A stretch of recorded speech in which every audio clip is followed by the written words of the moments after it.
श्री गणेशाय नमः। जय हो भगवान रामचंद्र जी की।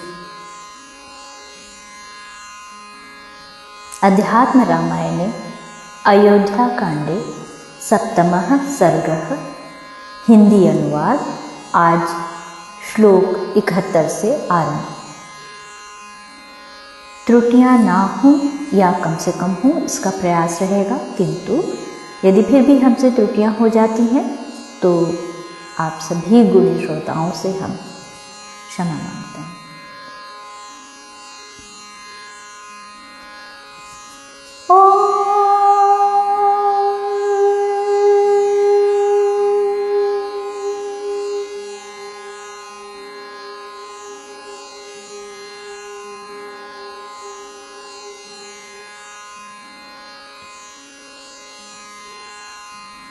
तब भरत जी ने पूछा, माता, तो क्या उस समय राम, सीता और लक्ष्मण भी उनके पास नहीं थे? वे तीनों उस समय कहाँ गए थे? कैकेयी बोली, तुम्हारे पिता ने राम को युवराज बनाने की तैयारी की थी। उस समय तुम्हें राज्य दिलाने के लिए मैंने उसमें विघ्न खड़ा कर दिया। पूर्व काल में एक बार प्रसन्न होकर वरदाता राजा ने मुझे 2 वर देने को कहा था। इस समय उनमें से एक के द्वारा मैंने तुम्हारे लिए संपूर्ण राज्य और दूसरे से राम के लिए मुनि व्रत पूर्वक वनवास मांग लिया। इसलिए तुम्हारे पिता सत्यसंध महाराज दशरथ ने तुम्हें ही राज्य देकर राम को वन में भेज दिया। पातिव्रत्य का पालन करने वाली सीता भी राम के साथ ही वन में चली गई तथा लक्ष्मण भी भ्रातृ स्नेह प्रकट करते हुए राम के अनुगामी हुए।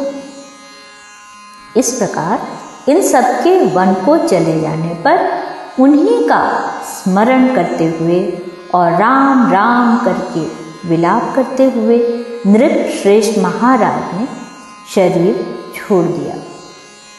माता के ये वचन सुनकर भरत जी वज्राहत वृक्ष के समान अचेत होकर पृथ्वी पर गिर पड़े।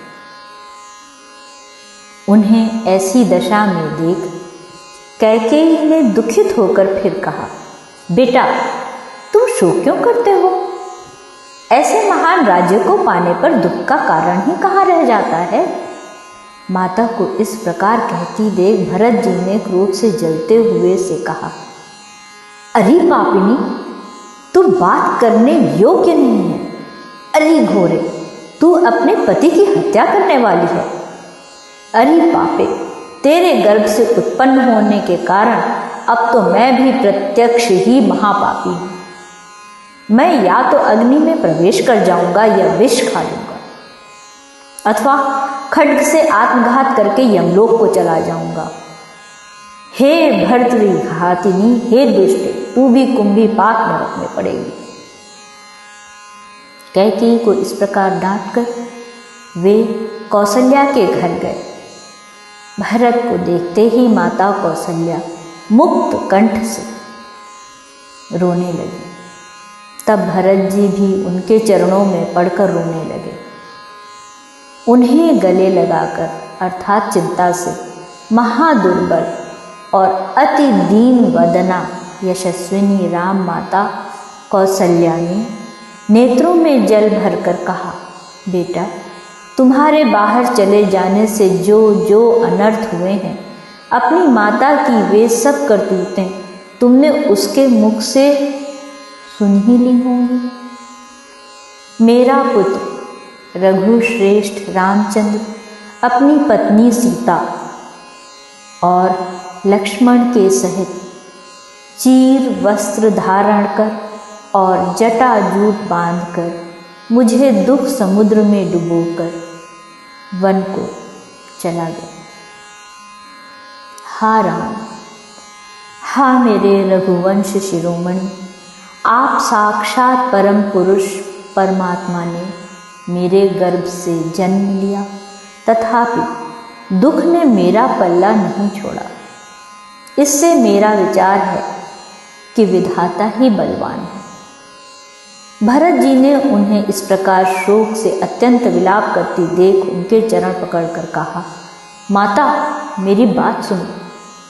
कैकेयी ने श्री रामचंद्र जी के राज्य अभिषेक के समय जो कुछ करतूत की है, अथवा उसने और भी जो कोई कार्य किया है, उसे यदि मैं जानता हूँ अथवा उसमें मेरी सम्मति हो, तो हे माता मुझे 100 ब्रह्म हत्याओं का पाप लगे, अथवा अरुंधति के सहित श्री वशिष्ठ जी को खड्ग से मारने से जो पाप होता है, वही सारा पाप मुझे भी लगे।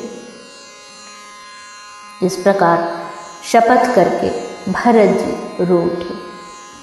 तब कौसल्या ने उन्हें हृदय से लगाकर कहा, बेटा मैं यह सब जानती हूँ, तुम किसी प्रकार की चिंता न करो।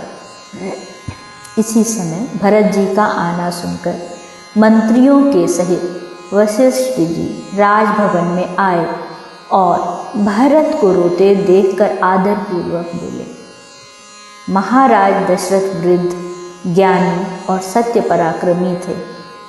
वे मनुष्य जन्म के समस्त सुख भोग कर बहुत सी दक्षिणा के सहित अश्वमेधादि यज्ञों द्वारा भगवान का यजन कर और रामचंद्र के रूप में साक्षात विष्णु भगवान को पुत्र रूप से पाकर अंत में स्वर्गलोक में जाकर देवराज इंद्र के आधे आसन के अधिकारी हुए हैं।